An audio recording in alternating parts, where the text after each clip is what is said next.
friend who goes way back with me is going to flip the script and interview me for this segment of Chicago After Dark. So stay tuned, learn a bit more about me and how I got started with music in the art scene. But we're going to have fun either way. So tune in.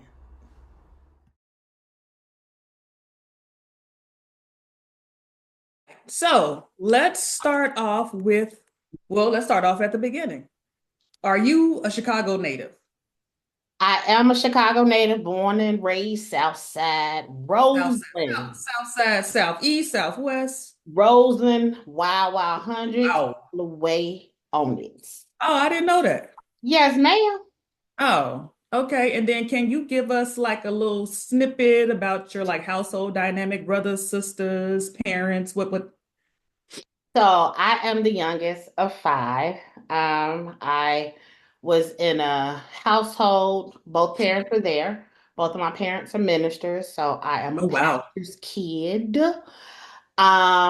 Also, before I was born, way before I was born, dad was in the military. He is a Marine. You cannot say that he was a Marine because once a Marine, always a Marine. That's a whole nother thing.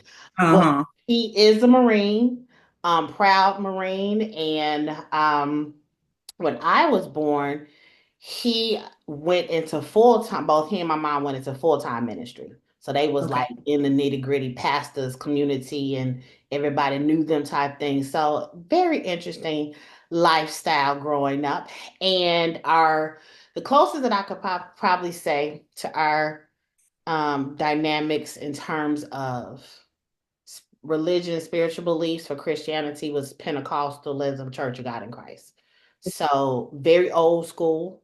Angela, I don't know why I thought you were Jehovah's Witness the whole time when we were growing up. Absolutely not. No. I No, don't know but where I got no. that from. But true enough, my grandfather was a Jehovah Witness. Okay. So my dad's father was actually one of the founding, I don't know what you want to say, but he was the ones that brought it to Chicago. Okay. So he was one of the spearheads behind that. So in terms of discipline and rigorous education and studying of the Bible and the scripture, that's where we got that from, but definitely not Jehovah's Witness. Oh, okay, okay. Yeah. Okay. We cleared that up. Yes, we did. Now let's point out that you and I we've known each other a long time. We went to grade school together.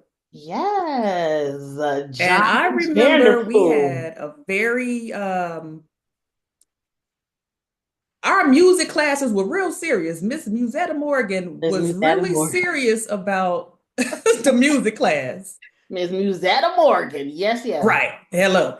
Yeah, so how did you know even then that you were really big into music? How did you even like that class? I mean, it was a burden for me, but how was it for you? Why was it a bird?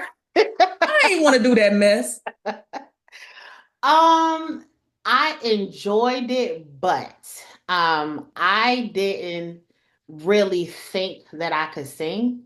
Oh, I okay. love singing. I actually do absolutely love singing. And my father, he and my mom were actually musicians, were singers and stuff, and into the choirs. That's how they initially met in their church that they went to. But more so, my dad was really big into all types of music. Okay. And he started off in the Thompson Community Singers, which was a big, prominent gospel choir in Chicago. And one of the things that he was always playing different types of music in the house for the most part. And I wanted to be a singer. And I was at that time very, very high soprano, very, very high soprano. Okay. And so I would go around the house singing just everything or whatever have you. And I wanted him to train me and teach me, basically the stuff that he knew.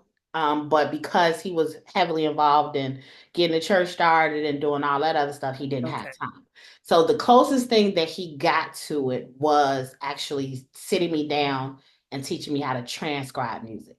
So I knew I had to sit and listen to the words, sit and listen to the stories because when he would his group that he had at our church, he would have rehearsal Saturday, and then that Sunday they would sing the new music. So I had to write down all the lyrics and stuff. So that's how I really got big into listening to the storyline and knowing exactly what the singers were singing. And back in the day, them singers, the choirs, some of the stuff they were singing, he was like, I have no idea what y'all was saying. You got to really play tune. So you got to stop the tape recorder, stop the tape recorder, Mm-hmm. so that type of stuff. And what age was this? Huh? This was What age like, was? I would say probably like 6 or 7. Oh, wow. Yeah. Okay. And actually my first solo that I had at the church was about that age. Hmm. And my dad, him being my dad, critical, he was like, you know, you missed the note. And I was like, okay, I just can't sing. I'm not gonna do it. So I never Uh, really sung. And I don't know if you remember when we was at Vanderpool, was it? No, it was at Vanderpool. It was either Vanderpool or Kenwood. No, it's Kenwood. Miss Salmon had me sing a song in front of the for Black History Month. And okay. folks was like, I didn't know you could sing. I was like, yeah. Yes, exactly. Because, and that was my next observation. Like for some reason, I knew you could sing in high school, Yeah. but there was something like, why didn't you join concert choir? I didn't join concert choir because, first of all, I didn't like half the people that was in there. Well, oh, yeah. But no, Yeah. it was more so when you go through the age of you compare yourself to everybody. And at that time, I was doing a lot of comparing myself to folks and the structure that was with concert choir. I just didn't want to devote myself and time to it. And then it was just a lot of things that, a lot of insecurities and stuff that I had that I kept pushing back on myself to do it. Okay. So that's why I really didn't do it. And then if you know, when we were in middle school, it was always Danielle and Pam that they were always called Hmm. out to sing. So I was like, I ain't gonna never sing. So yeah. Wow. Okay. Well, so we got through that. When Yeah. did you kind of come into yourself then?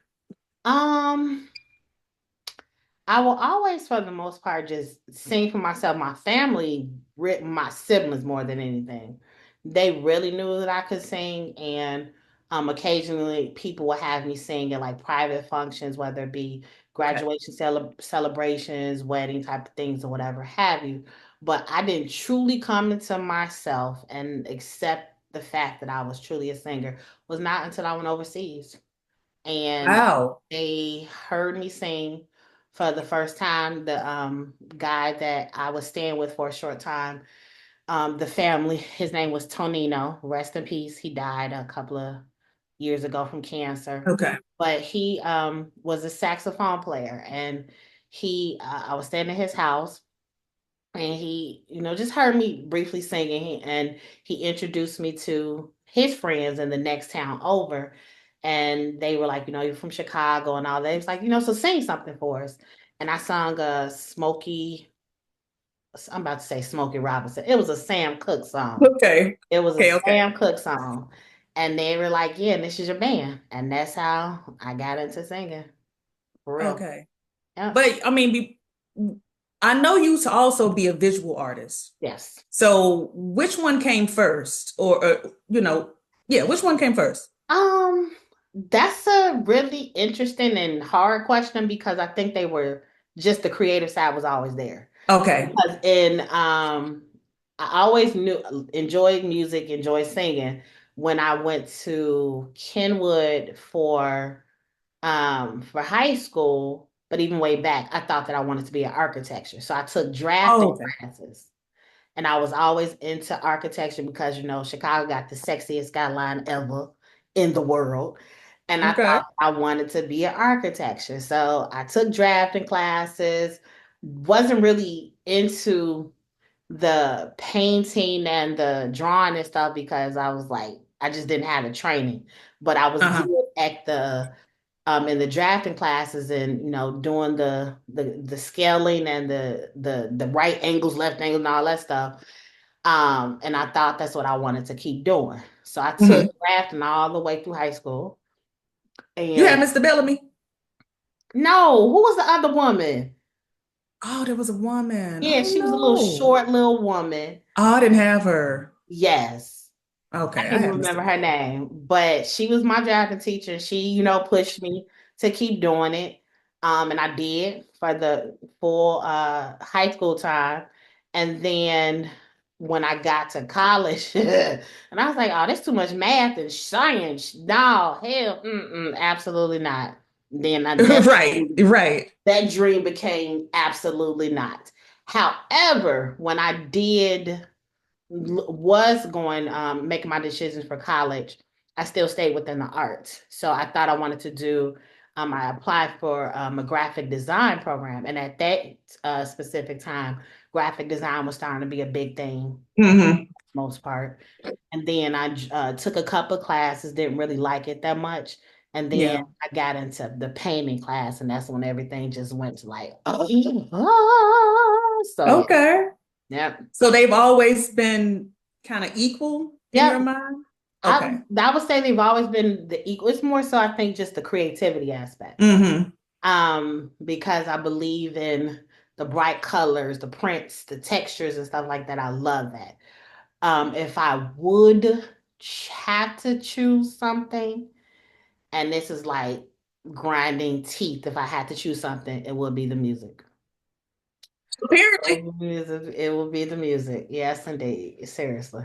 Okay. I wasn't there for the beginning of your music career, but what genre did you start?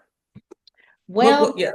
growing up in the church, it was gospel music. Ah, okay. Growing up in the church, it was gospel music. Yep. The Okay. interesting thing with that, as now that I've come to acknowledge and realize a lot of things, there are so many similarities in terms of blues and gospel, and Hmm. especially the history of gospel in Chicago with Thomas A. Dorsey and him coming up from Mississippi and the Delta area. He's actually from Georgia. Coming up to Chicago to change just how choirs and stuff was. He came out of the blues. So Okay.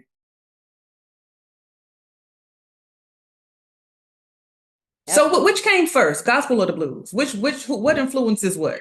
The egg or the chicken? Which one you want? Well, you tell me. um, I would honestly say, and I would break it down. I would say they were simultaneous because Okay. when I speak or when we talk about our history and even did you see the movie Sinners? Not yet. It's on my list. Probably tomorrow after work. Okay.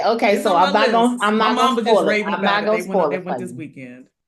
I'm not gonna spoil it for you. But Yes, don't. when you talk about blues and gospel, and particularly when we talk about our people and just the connection that we have to spirituality, Mhm. we never really gave the titles to our music. It was just music for us. So when we talk about the griots and the storytellers that come out of Western Africa and them traveling around to different villages, tribes, or whatever have you, they were the ones that would just put music to the stories. Mhm. So it was no genres or anything like that. Yeah. So it wasn't until we came across to these side of the waters and with all the stuff with segregation and all of that, that's when they started separating the music. Okay. So blues was considered to be our folk music, sad music, and then country was given to white folks. Mm-hmm. Then when we started getting to things like Chicago blues with the electric guitar and stuff like that, I see. we had that, but they gave rock and roll to white people.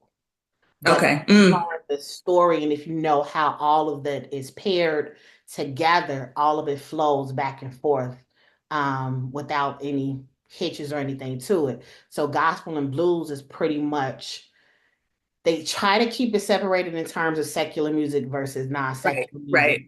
devil's music versus God's music and stuff like that. But I look at it in terms of, and people can argue me on it, hands down, I gives no fucks about it. But it was just music to us. Hmm. So Gotcha. yeah. So if you could give a Webster, well, not a Webster, but a Dr. Mosley definition of what constitutes the blues, what would you say? What does it make you feel? Um, what does it make me feel? Wow, that's a loaded question. When I am on stage singing, it's like for me an out of body experience Mm, because although I know I'm on stage sharing my gift with the audience, I'm also vibing off of their energy as well. So yeah. each concert is different. Each setup is different. Whether I'm in a large stadium versus a small bar or tavern, the vibe is different.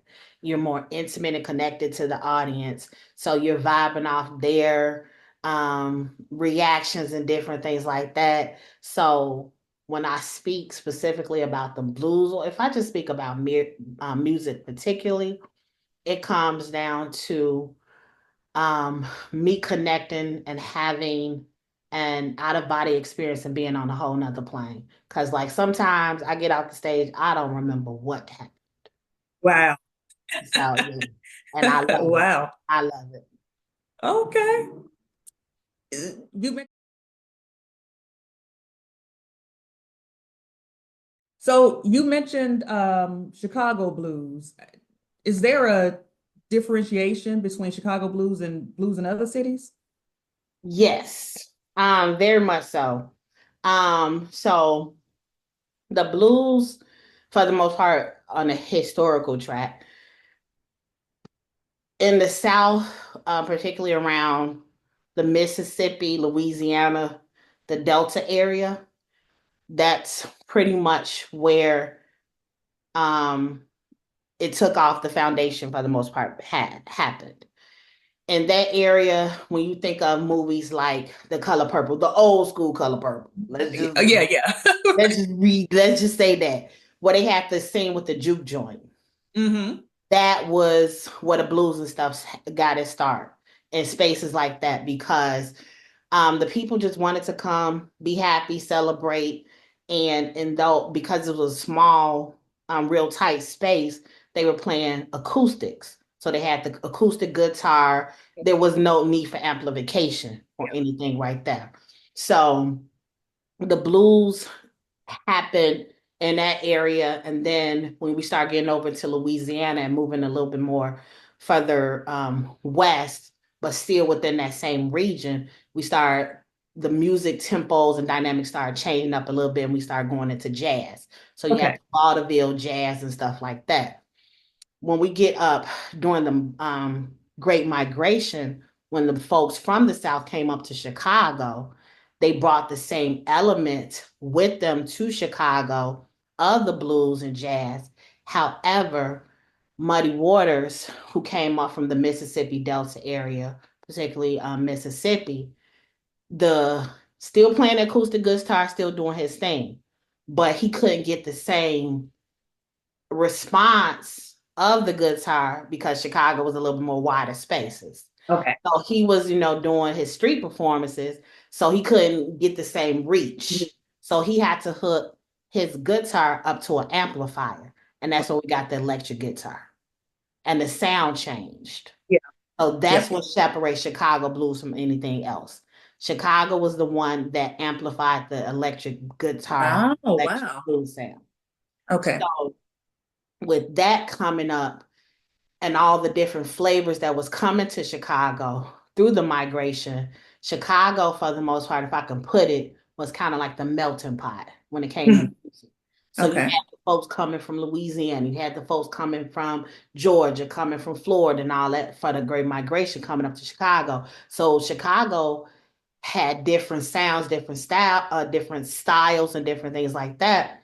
But the thing that set us apart was that electric guitar and the sounds that we infuse from that. With Okay. Muddy Waters being in Chicago, bringing up the Delta sounds to that Howlin' Wolf, they were the ones that influenced and turned things into rock and roll because of that electric guitar. So, Gotcha. so we then from there we move into groups like we have in Chicago. There is on Michigan Avenue, and it was called Record Row. It was the first Black owned record company and label distributing company there. they were the ones that bought the Beatles before the Beatles became their name. Wow. And so the British folks started coming over and sitting under Muddy Waters and folks like that. And even the Rolling Stones came, would hang out on 47th Street and listen to them play the blues. Hmm. And that was influence of rock and roll. Yes. Yes, it Yeah. was, wasn't it? Yes. So yeah, And Chicago I had know they were happy to be there, thinking that they they were really sitting amongst the would. gods. They really was. So, and Chicago has some phenomenal history. So even the record label distribution company VJ Records, they was the blueprint before Motown. Wow. You said VJ? VJ Records, I've never heard of that. VEJAY. Yep. It was Okay. a husband and wife couple. They were originally from Gary, Indiana, and they had a record label company in Chicago, and they had folks like Etta James, people, Okay. even Gladys Knight before she was Gladys Knight in the Pips, Wow. connected to them, and they did some amazing stuff. Yep. Wow. Wow. Okay. Okay, well, we'll get to that later. Well, you know what? Just because this is interesting to know for me, because I always associate the blues with, all our grandmothers and grandfathers from the South somewhere, Mississippi, Alabama, something. Right. And I just used to hear BB King all the time in my grandmother's basement on the record while she drinking her old styles. Yes. Yes. Like this old people music. I Yes. just thought it's some South country shit. It's old people music. So, like, this all new to me. I'm like, Right. what? But no, Now, it's cool because like I was just listening to the Ryan Coogler interview and he was talking about that was his same impression when he first heard it. He was like, yeah. Uncle was listening to it and it was old people stuff. I didn't know it was for us. I thought it was for the old folks. And I thought it was for the Hmm. white people because I didn't know he was that young, but he's like, I remember the movie Blues Brothers. And he said, and I thought it was for white people. He but Wow. Wow. But the crazy thing is, no, it's been our music and it'll forever be our music. But what it comes down to, which is really interesting, you have people that talk about where our hip hop is, and they talk about Mm. the artists like Sexy Red and all them, like talking about crazy shit like my booty hole breath. When I tell you some of the shits that some of them old blues folks used to talk about back in the day on some, and it was the women too, it was no different. It was no different. So there's like They was so out here. they was getting it in. They Right. was getting it in. So it was some you had some happy blues, you had sexy blues, you had some blues that was definitely talking about, being down and out or whatever. But for the most part, it was just us expressing our pains, our joys. A man done left me. I put him out, the kids getting on my damn nerves, all that. Right. And then so when we look to where we are today with hip hop, with variations of jazz, with variations of country and stuff, that's our legacy that we've extended all the way from the Mississippi Delta to where we are today. Mm.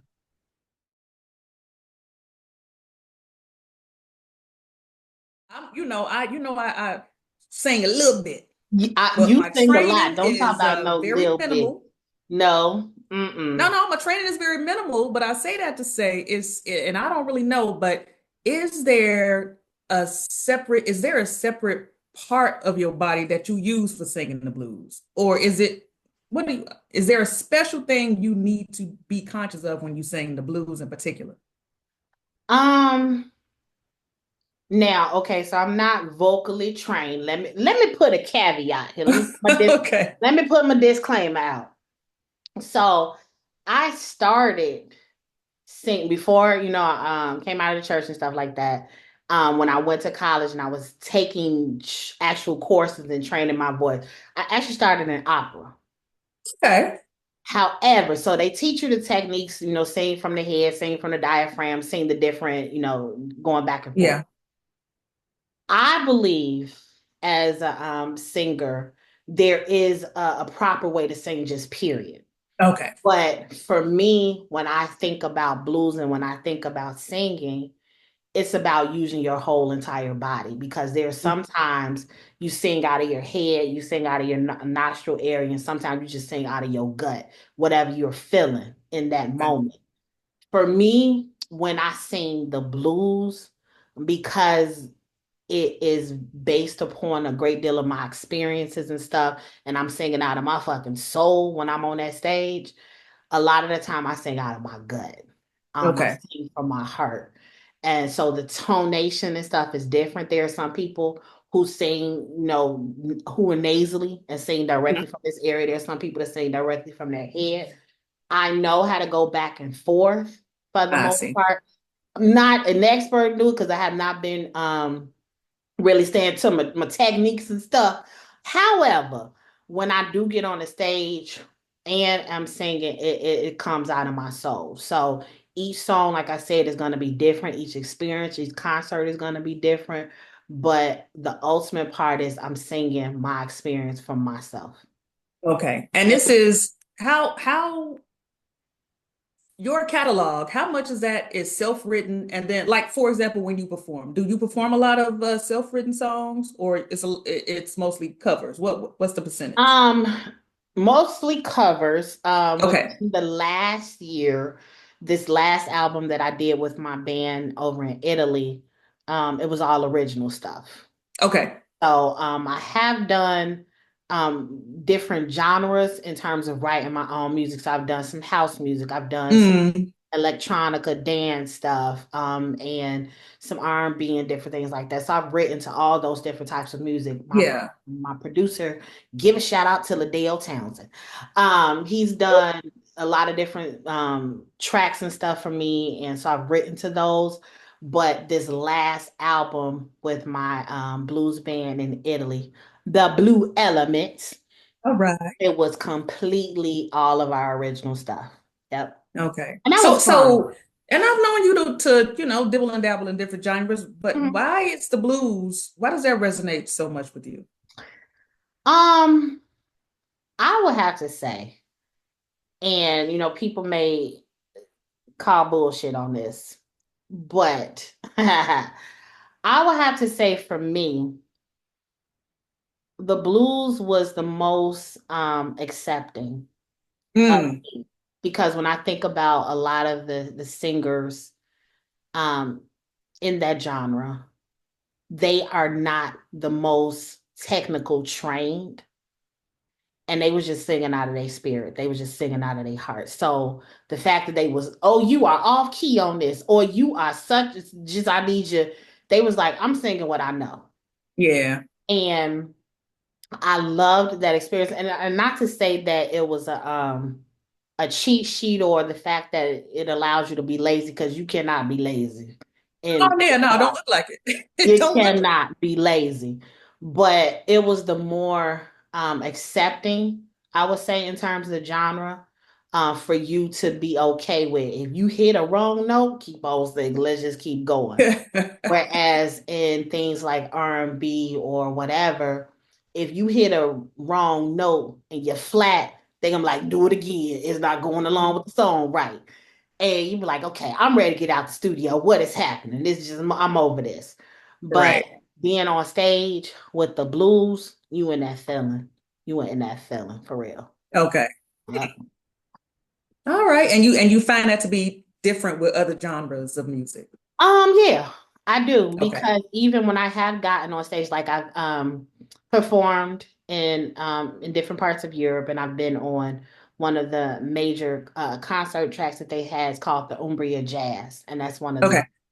the stages in terms of it's more so dedicated to jazz, but they do have other genres in there. And I've been on the stage and performed there a couple of times, and the expectation for jazz is different. Okay. They expect you to be like perfection down to perfection. And that's the thing that annoys me for the most part, because growing up in the military family, I'm looking like, you know what, this perfection shit is Right. weighing me thin. I need to be Right. able to just sing Triggering. what I it is very triggering, very triggering. Mm. So I'm like, I need to just sing what I feel. And I think the blues for me is more, it allows that more.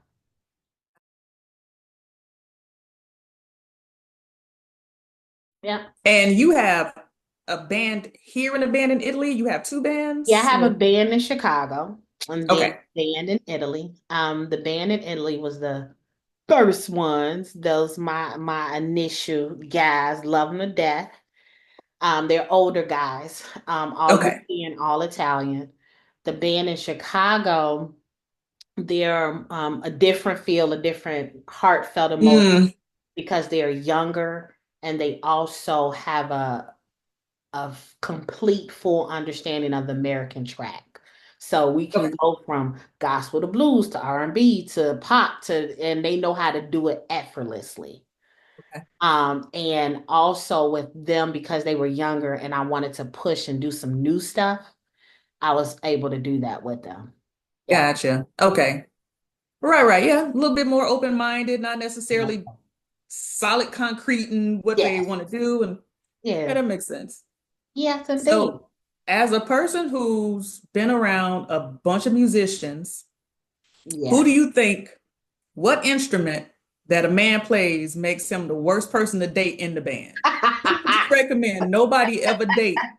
You know, that is a very funny question.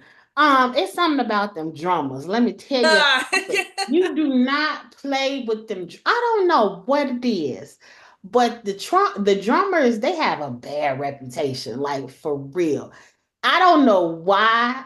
And I, because like all the musicians, for the most part, can be fucked up on so many different levels. Because you just yeah, I out in can that imagine. world, you out in that world, and you have people that just like the excitement of your being, you're an artist, Right. you're on stage. But it's something about the drummers. Like, first of all, I love the drummers on so many different levels.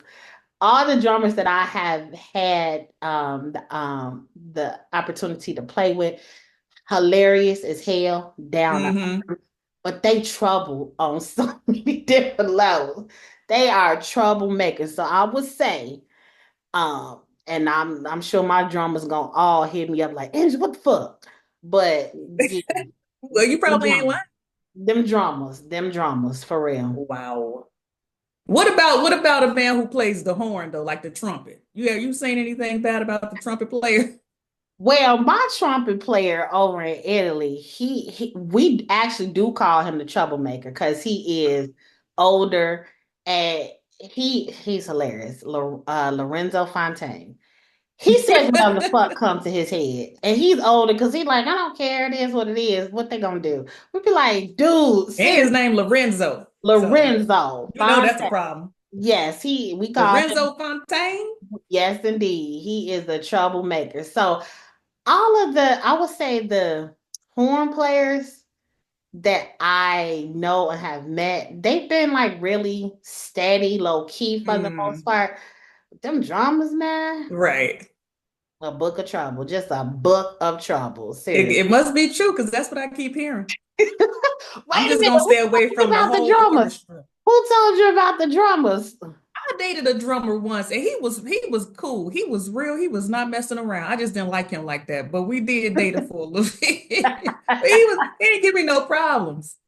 Maybe I ain't dated him long enough, but I ain't well no. Right. I don't know. I don't know I don't know if it's the fact that with the drummers because you do see them they're like on center stage and they have the Hmm.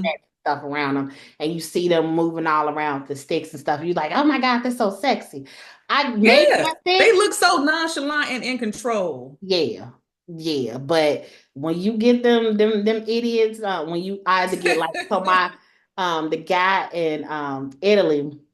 The first one I had, I think we were like 2 days apart in terms of our birthday, or we was actually on the same birthday. So December 31st. When that dude on the drums, he have a glass of wine right there. You were like, dude, how you playing the drums holding the glass of wine? He'd just be, I'm like, dude, I need you to come on, what is happening? But he was He had it under funny as shit. control. He did. And the when I tell you the ladies flocked to him and loved his ass. Yeah, Maybe seriously. I should start playing the drums. Give me some batty. But I would say, like, when I see women playing drums, they be some badasses. Oh my God. I bet you. They Yeah. be some badasses for real. So I don't know what it is about drummers, but yeah, yeah, seriously. All right, you're gonna see me behind the set shortly. You gotta Shortly. you better work up that thigh muscle cause to keep the beat. Look, hey. So speaking of, how did you start traveling to perform? Did you start in the States traveling to perform, or you just straight to the UK? Straight to the European side of things. That was Mm-hmm. um when I joined the band with them, we just immediately started traveling. Because I would say my saving grace was the fact that I was an actual natural born American from Chicago, Black American who had a voice. And that Mm-hmm. goes a long way over Okay. here. Um, that goes a very long way in Europe. So when you can actually sing and perform and keep the audience entertained, oh, you can go anywhere doing that. I think that you have a better chance overseas because it's first of all, it's not that many of us over there that Mm-hmm. are living and doing the thing. Whereas here in the States, we have more amenities in terms of because a lot of the music and stuff was started here. So we know the record deals, we know the labels and all that other stuff. But I think the market is oversaturated here. So I see. you fighting against one another. You just fighting all the time. And you, for those that there are some really, really, really talented people, they can't make a break because if somebody else is connected and has an in with this artist and gets them directly to the door, and you can write your Uh, ass off, you can sing, you can play, but you may not look the part, they're not right. going to pick you. Whereas overseas, they're like, you American? Yes. You Black American? Hell the fuck yes. You can sing? Oh, baby, we gonna take you. So yeah. Yeah. So you think so your reception was better Oh, very when much. you left? My reception was very much on point because not only was the fact that I was a Black American from Chicago. Chicago gets some mad respect anywhere we go. Like I tell you, Chicago, when they find out you're from Chicago, they be like, oh my God. Everybody thought I Right, knew. you survived. Right. They thought I knew Oprah Winfrey. They thought I knew Michael Jordan. I was like, I do not. I don't. I just don't. But Right. in addition to that, because I was doing blues and Chicago blues is when we start talking about modern blues, Chicago is the staple of it all, the foundation of it all. That gave me extra red carpet privileges for real. Mm. So and then in addition to that, they love gospel music. So when they found out that, Really? Get out of oh here. my God, I would not have oh thought my that. God, when I Huh. tell you Like black gospel music? Black gospel music, like if you are connected um to a gospel choir, because a lot of the gospel choirs also started from Chicago were the ones that opened that door to start traveling overseas. Roberta Martin, like I mentioned to you, Thomas A. Dorsey, Roberta Martin was his one of his counterparts. She was the one that got one of the first choirs here in Chicago to go overseas and start, engaging with the folks over in Europe. And it was one of the first stages that I sat on was in Spoleto, Italy. That was one of the first places that she took her choir to sing.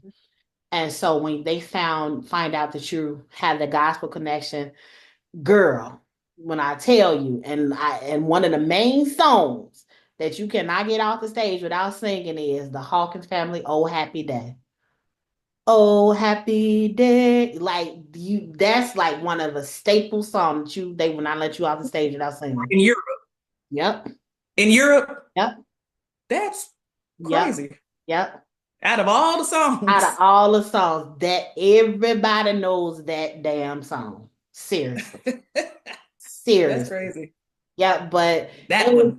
it was an experience, and it also I learned a lot more and was more grateful and appreciative of Black culture over there. I also experienced the fact that it was not being taught correctly, so that's another thing that sparked my push in terms of finding getting more connected to history and stuff like that. But the respect that they do have for Black Americans over there is phenomenal. Mm, It's phenomenal. okay. And then, so is how big is blues overseas? Blues is big as hell.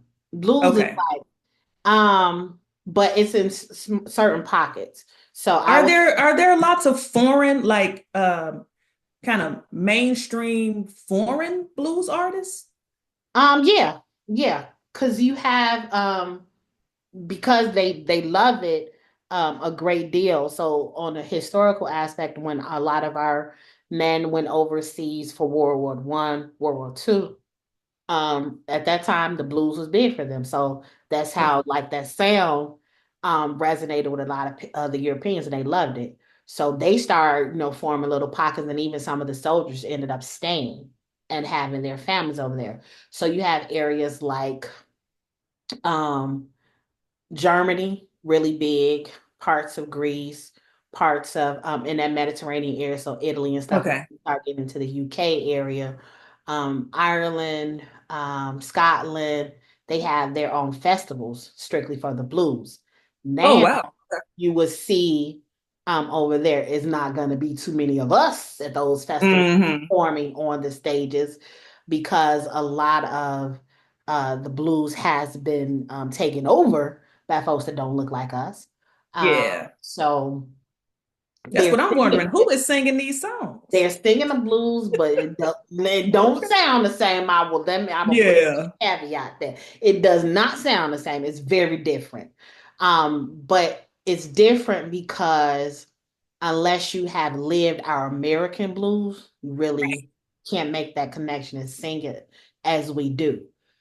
So they do bring over Black artists from the States, whether they be from Hmm. Texas, Kentucky, Nashville, or Chicago and stuff like over there to perform. And you may be the one of the only of the onlys performing, but it's gotten now to the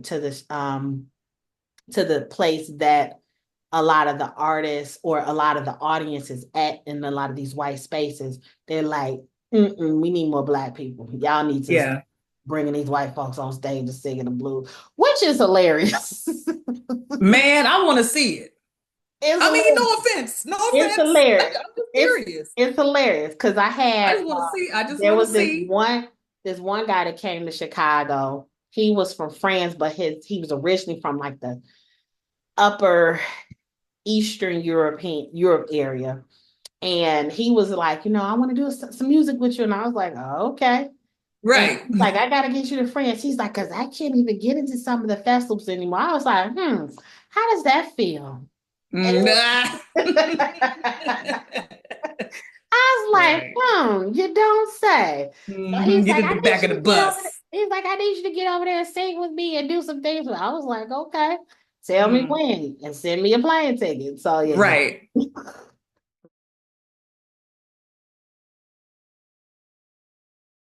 Is there anything in particular that really surprised you, maybe your first couple of times, just performing in those spaces, interacting in those spaces, just traveling in those spaces that are just really like, oh my God, you know?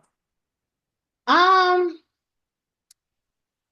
I wouldn't say it's surprise. It made it more um it made me more aware of the actual talents, but also of it as a gift. Okay. And I would say when I first performed in one of the smaller clubs that I was at, and I knew the power of my voice because I always knew that I had a very strong voice.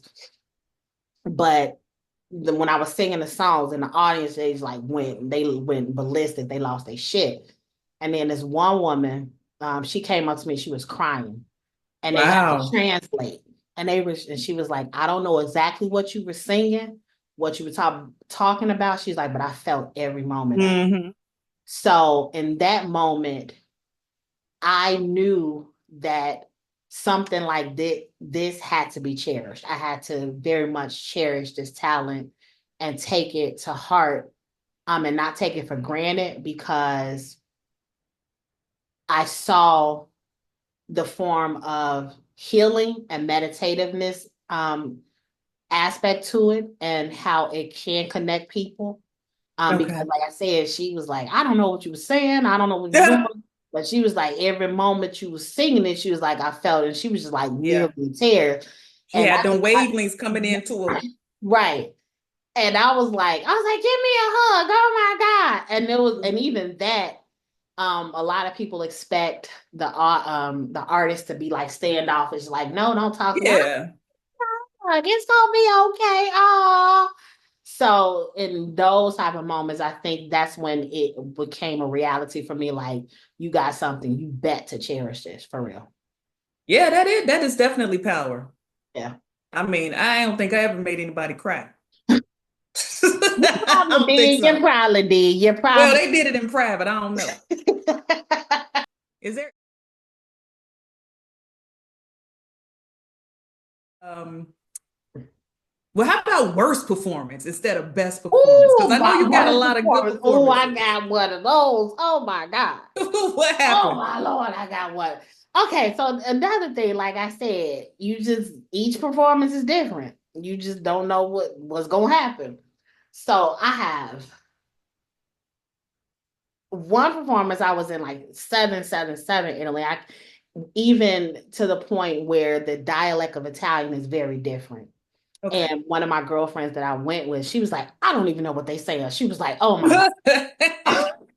So it's kind of like when you go to like Shreveport, Louisiana, or Louisiana, Okay. and they talking, and you be looking like, wait a minute, repeat that. Uh-huh. Like, where did you slow down? It was that type of thing.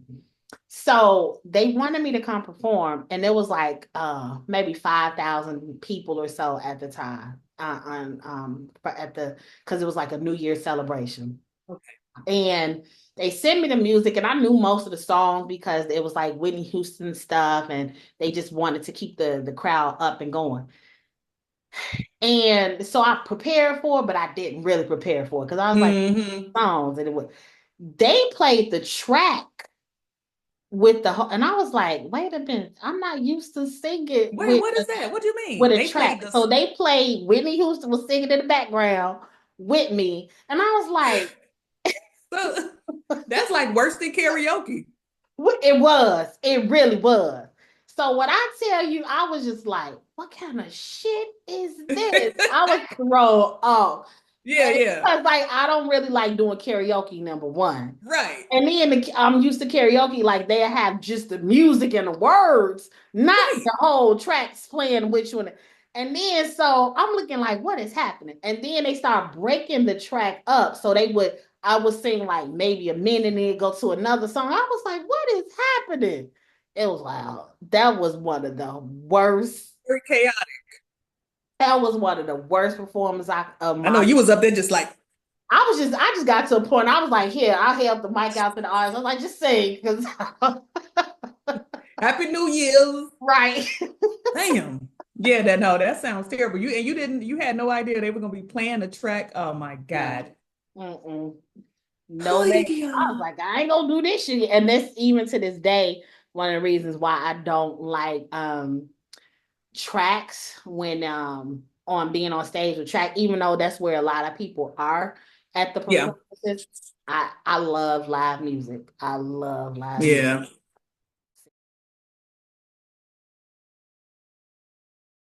Do Seriously. you have any like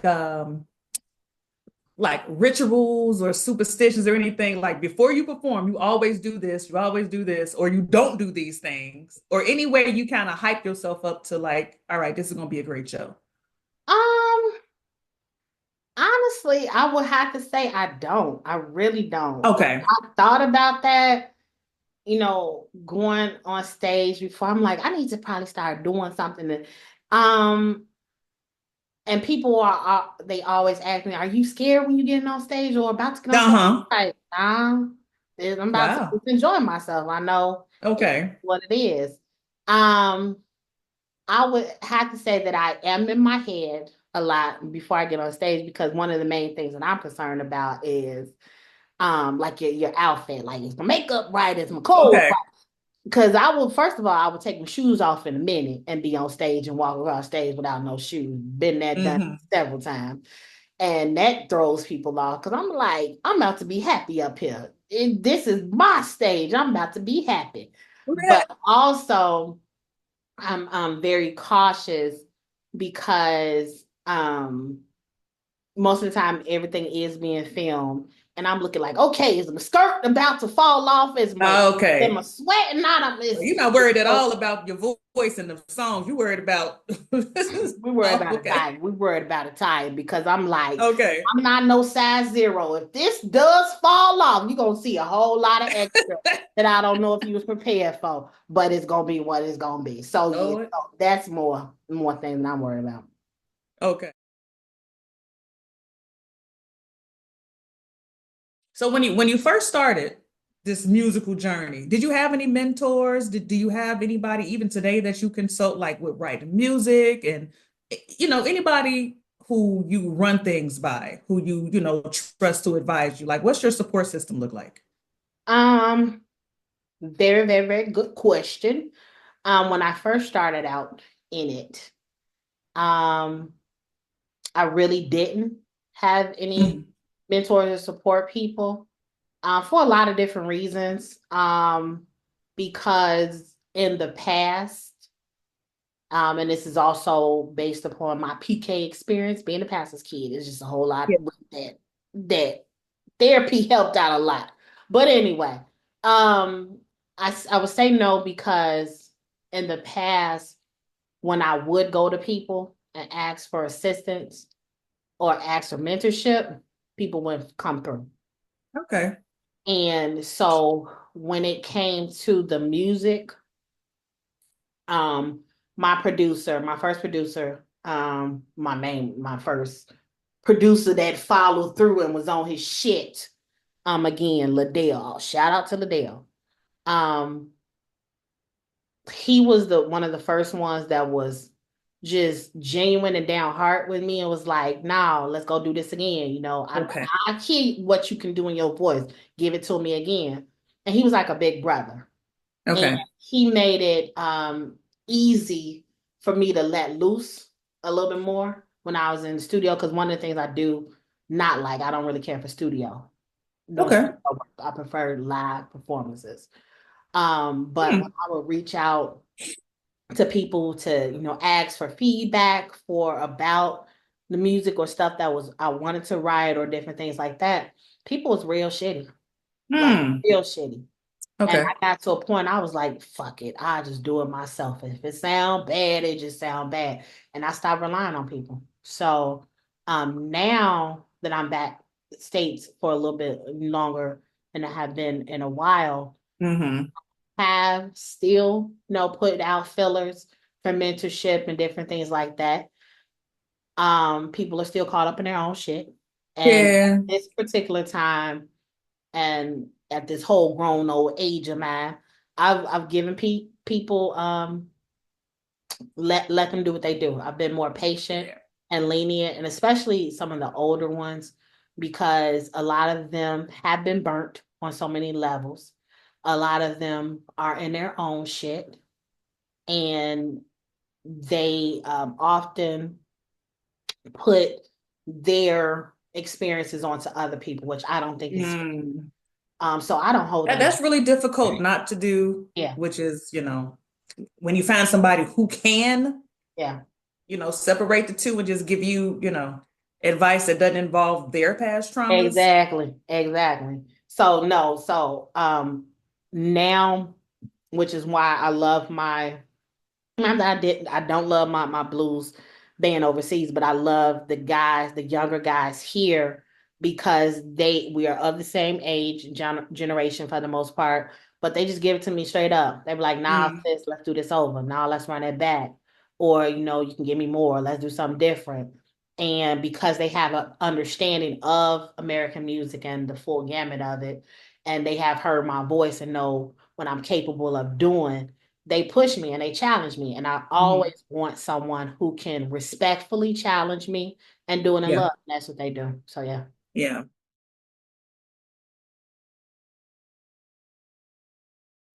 And I mean, seeing as though you come from, and I didn't really know how musical your family was, Yep.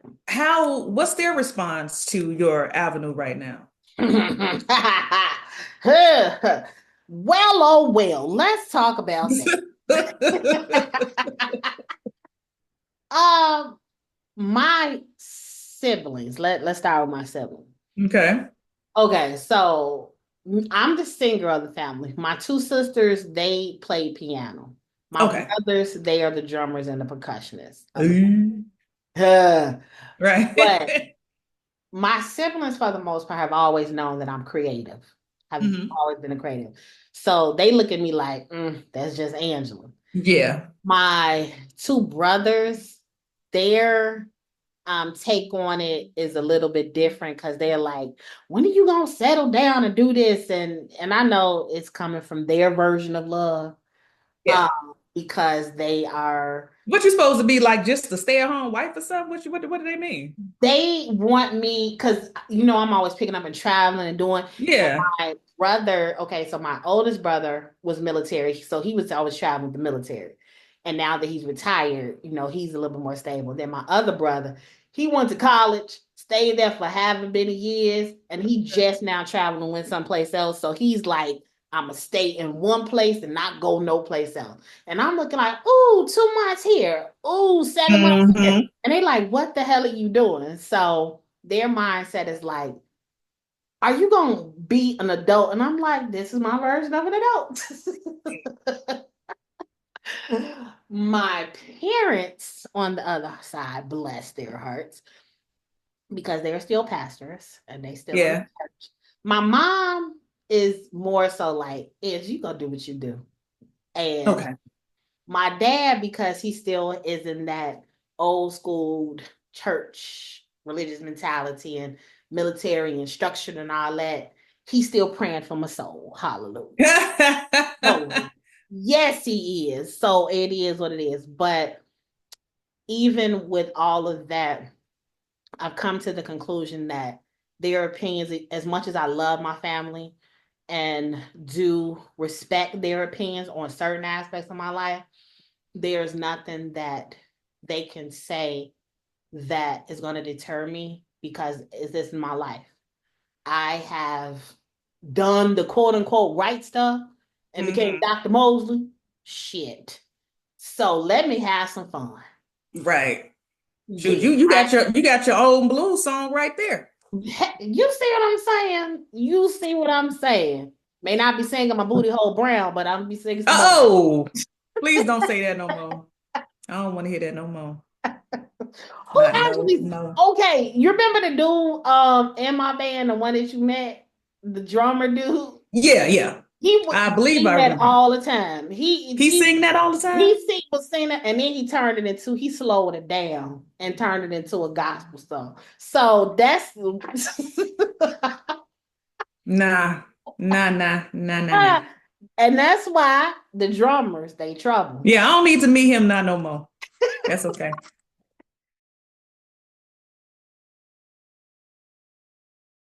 Speaking of Dr. Mosley, Would. tell us what is your degree in? What have you studied? What are you doing? And what's going on with that? So my final degree, because this is done and done. Um, Okay. the doctorate actually is in art, aesthetics, theory, and philosophy. Okay. So, as an artist, I'm able to look at art, whether it be visual art, performative art, or whatever, from a philosophical aspect and critique it. So my research in school was centered around hip hop womanism philosophy. Okay.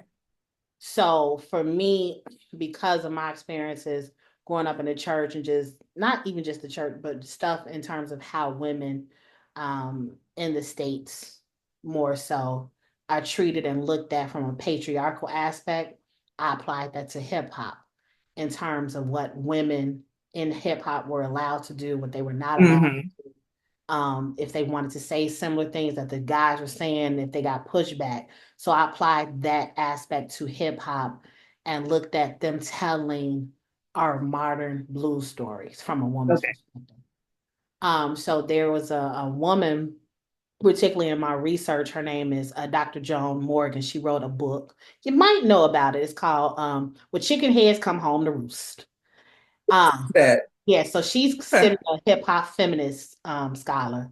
I So see. she was the foundation of my research, and I pushed the limits because she has a piece in her book that talks about fucking with the grays, where we realize as Black women that there's a lot of misogyny and patriarchy stuff in the music, but the music Hmm. is so good that we love still hard on our men and we want to protect them. So it's that Okay. great gray area that we're in I the middle see. of. Huh. So I took that philosophy, that research, and I pushed it and applied it in terms of blues and gospel music.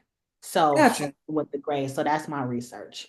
Okay. So everything is just coming full circle. Coming full Bring circle. it. So Okay. now I'm even pushing the limits on that, which is why I love the movie Sinners, and pushing the envelope and now applying it to where we are with AI technology and Okay. how it's a Wow. new form of technology and it's a new form of connecting to ancestral stuff because now we're becoming more enlightened and more awakened about certain things. So now that gray spot with the younger generation, they're looking at things from non-binary. They're looking at things in ways that we in our generation, it was like an either or. And they're like, nah, it's more to it than just an either or. So that's what Hmm. my research is expanding into. No, and that's cool because I know you do a lot of work with like nonprofits and very passionate about working with youth and young adults. Um, and it's so cool that, a lot of people, like I want to be a singer. All right, I'm gonna just sing, but you invested in learning the history and Yeah. now you're teaching the history. Mhm. So, I mean, what led to this passion working with young adults and youth? So I've always worked with young people, even not when I was a teenager. Okay. That's the passion part about being with parents who are community workers. So I was working with when I was a whole grown teenager myself, I was leading groups, teenage groups and stuff at the church and then within our local Okay. community and stuff, and working with teenagers then. And everybody else, pretty much wanted to work with the little babies. First of all, me and little babies, I already know. I'll tell you right now, Right, don't right. like them suckers at You said, all. fuck them Oh, kids. oh my God, them damn kids. But I enjoyed working with teenagers because of my own experience as a teenager, but particularly teenagers, they're challenging for parents. And Mm. a lot of people don't want to sit and deal with the teenagers and their attitudes and not answering thing and the ringing of the necks. And most of the time, when teenagers are going through that period, they are going through emotional stuff, mental stuff, body changing, and Yeah. nobody's really understanding them. So I like to sit down and talk with them, and they're not trying to talk to their parents because they be like, "Y'all not understanding me." They act like nobody has ever been through that experience but them, which is hilarious. I'm like, how do And you get- think we got to where you really come on now? Right. So I worked with teenagers and prefer working with that age group up until like undergrad school because even when I was in high school, I would go with my dad and some of the ministers in the church. We would go to like the jail ministries and work with the kids in that area. So like we would go to the juvenile homes and talk with the kids and sit down and listen to their stories and stuff like so that always fascinated me. Because just like one moment in their life, whether it be a parent was having a bad day and they just reacted and the kid Hmm. doing something crazy and they ended up in juvenile delinquent homes or foster care and they ended up Yeah. doing something. And I always was fascinated by their stories and they just wanted somebody to listen to them. So that's always been a passion of mine. And not till this day, that's my favorite Yeah. population. Right. So do you think, well, first of all, do you have any music mentees? Have you ever mentored somebody through a music phase? Um, it Or has would you like not. to? I'm not opposed to it. Actually, it's been more so the arts. Period. Okay. I've mentored a lot of different students within the arts. Okay. Um, and in terms of the music aspect, I've mentored some young people when I was over in Italy Okay. and worked with them because they wanted to get into the hip hop scene because they're like so behind Mm, hip hop stuff. Um, but just helping them understand the business side of the music industry and stuff like that. So I do love sitting down and helping young people realize their creativity and what is in them because okay. when it comes to the education system a lot of that, particularly here in the States, is not readily received. Those are the Okay. first, excuse me, the first programs that they pull out of the schools. So they take away the opportunity for kids, young people to be in the creative space and indulge with, new ideas and push the limits on stuff like that. So when I work with young people, I'm like, nah, let's do it. What you got to work with? Let's you Hmm. push the limits on writing poetry, push the limits on, drawing this space. What is your imagination telling you? So I love it. Yeah. Do Yeah. you think that this is what you would be doing full time if it wasn't for music? Um, no. Because Okay. and I say that because I love the place where I'm at right now because I like doing multiple things. Okay. I would not, I think I have not been diagnosed with ADHD, so I don't know. Okay. Um, I like being able to put time here, put time there, work on this project here, work on this project there, I got you. because I believe it keeps my brain sharp. It allows me to apply different perspectives from this one project to this, Mm, right. Okay. so I'm able to, go back and forth multiple things. So that keeps me sharp. Huh. I didn't think about it like that. Yeah, Yeah, I guess so. yeah. Things can cross contaminate. Okay. Yes, they can cross pollinate like they do All on right. There you go. the Cross pollinate, gardens, in the gardens. not Yeah. contaminate. Yes, ma'am. Is there about dream performance lineup? You don't got to be the opener because maybe you just as popping as Hey, everybody else. But hey, hey, okay, hey. three other artists you would love to be on the lineup with. Oh, Past, present, future, and oh. Oh, that's a good one. Huh. Okay. I love me some Heather Hadley. Oh, I love me some Heather Hadley. okay. Um, I would say crazy ass Erica Badu. Okay. Yeah, that'd be cool. That'd be Cause cool. she you don't know what you're gonna get with her. Seriously. And then hmm, I would Me? say first of all, we trying to get your ass on back up singing, and you ain't trying to do that. So Okay, no go ma'am. back. Last No one. ma'am. No ma'am. Last one. Trying to get your ass on back up. You know what? I would say Prince. Ooh, yes. Prince. I would say Prince, or even somebody present Stevie Wonder. Nice. Yeah, that would be nice.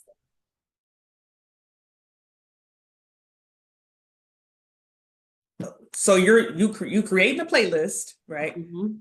Is there a song that you perform that's just like, yo, I can't wait to perform this song? And then flip side of that, is there a song that the crowd always loves every time you play it? It might not be the same song, or maybe it is the same song. So the same song that crowd when I'm overseas, when I do my whole playlist overseas, the song that they always, always, always want me to sing is Sam Cooke, A Change Is Gonna Come. Oh, okay. I knew that had to come in somewhere. Yeah. And that was actually the first song that I did for when I was, I guess, interviewing with the band. They asked me to sing a song. That was the song I sung. Okay. And they knew of the song, but they had to learn the song right there on the Hmm. fly. And they started playing with me and they was like, yeah, so we're your band. Um, so every time I go on stage and when I sing that and hit that first note, the audience be like, woo! Right. I'd be like, We know okay, this one. yes. But one of the songs that I actually end each of my shows out with, which is turned out to be one of my favorite songs. And I would love to sing with her too. She's amazing. Andra Who's Day, that? she did Oh some, yeah. yeah. So she took one of Queen's songs, Okay. the rock and roll band Queen. I what's something now I can't even, I Want It All. And she turned it into kind of Oh, like a bluesy soul song. And I gotta see she told that. the shit up. She told the I shit. got to see that. And that's one of the songs that I close my concerts with every time. Wow. I gotta see that. That's an interesting choice. Yep. Okay. I'm When I first intrigued. heard do that, I was like, oh hell yes. Oh my God. And even when I prepared to sing that, and I was like, I asked him, I was like, who knows Queen? Who, up in everybody like, yeah, we love Queen. And I was like, so this is one of my favorite songs. But they get all melancholy because they were like, they know that's the last song I'm about to get off the stage. They like, Uh, no. I'm like, I gotta go. I've been singing up here for a whole hour and a half. I'm right. tired. And buy me Yeah, a drink. right. Seriously. So yeah.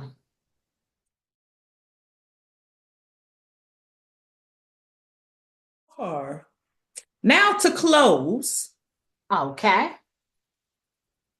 do you have a bit of advice that you've received from any other musician that's just stuck with you? And two parts to that, is there any advice that you would give an up and coming musician? Um, One thing that I have received from um some past musicians that I take to heart every time I get on stage. The conversation more so centered around that the concert, although I was center stage and it was me, performing and doing my thing, it was more so the concert is not about you. Okay. So I am thinking about, so in the statement that was said to me was, pretty much it's not about you, go up and perform like it's your last time. And in that sentiment, I take it to heart because there have been times that I've been on stage, been sick, or times that I had other stuff because in the same moment that I was touring and performing with my band, I was becoming Dr. Mosley. I was Mm-hmm. studying for exams, Yeah. to write papers and stuff like that. But had I not taken that advice and listened to that, there would have been people who would have missed out on the the word or the love or whatever Yeah. healing that they needed in that performance. So I take that to heart and stay that and understand and believe that every time I get on that stage, it's about me. It is, but it's Yeah. not about Right. Right. because not It's still only about you a little bit. it's about me just a tinkle, just a tinkle. Right. Got to be a Because as little much bit. as they want to get fed, I want to get fed too. So, hey, Hmm. but for the most part, it's about sharing my gifts with the audience. So your other question, what would I advise upcoming artists or whomever? I would say, and this is something that I had to learn also through experience. I think because now we're living in a very much go, go, go, go, go type of world. People want things to be moving fast and to get there very, very quickly. Yeah. So people don't sit with their talent or with their craft and write music or know their art. So I would tell any artist, spend time with yourself. And we Okay. don't like to spend time with ourselves because you like all the thoughts that start coming in your head. You be like, ooh, what the fuck? But when you spend time with yourself and get to know yourself, the music that comes out of that, the art that comes out of that is amazing. Hmm. It's Okay. amazing. Because I can think of different moments where I fucking thought that I was about to lose my shit. But I sat down and just started writing. Or I sat Mm. down and started listening to music and put pen to paper or just, sat with my emotions and sat with my thoughts. And some of the songs that I wrote from those experiences, or even some of the art that I created from those experiences, um, those touched me, but also touched other people. So I would Yeah. say get to know yourself as an artist because it's about you, but it's not about you. Yeah. Yeah. That's really good advice. And as a person who's and I guess I'd say I'm an artist, Yeah. so I could use that as well. And I also want to add to that to also use, you don't just have to use your trouble trauma moments to Oh God, create. no. Lord, Please, no. good art comes out of happiness as well. Yeah. So don't please use that energy to create as Yeah. well. Yeah. Please do. Please do because I just think that we're in a place now and we need some new stuff. We need some new Yeah. creativity, new art, and because we're living in a fast time and nobody wants to sit, they be like, I need to get this book published, so I need to get this Mm. song done. And some of this shit is shit. Right, So right, right, sit with yourself for a right. little bit. Get to know yourself. And like you said, it don't have to be in your trauma because we all got trauma and we need some Oh, happy yes. songs. We need some happy songs. So Right. yeah, so Some happy no, songs and some happy art. that too. Seriously. Right. Yeah. But thank you so much. It was a Okay, wait, before pleasure. we go, you got anything Uh-uh. coming up? What's next for you? What you working on? What you doing? Where can we see you? Where can we find you? Well, I'm actually preparing to head overseas. I'm Okay. going back over to the other side for some time. I have some concerts and some events that the band over there is getting set up to do. Okay. And I have not been out of the country for forever and I miss it. So I need to breathe some different air and see some different people Yeah. I have not seen in a while. So they've been asking. So gotta give the people what they want Right. on. All right. Well, keep us Um, posted so we can catch a flight and see you. hey, hey, hey, hey, get them passports. Right. Okay. Um, Yeah, that does sound exciting. yes. Thank you so much, Angela. Thanks for having me. This was Thank so you, this ma'am. was awesome. I learned a lot. Yes, I Thank you so appreciate much. you for that. It's wonderful. And I will see Wow. you again because we're gonna do this again. Okay. All right, fam. You know Hold where to on. find me.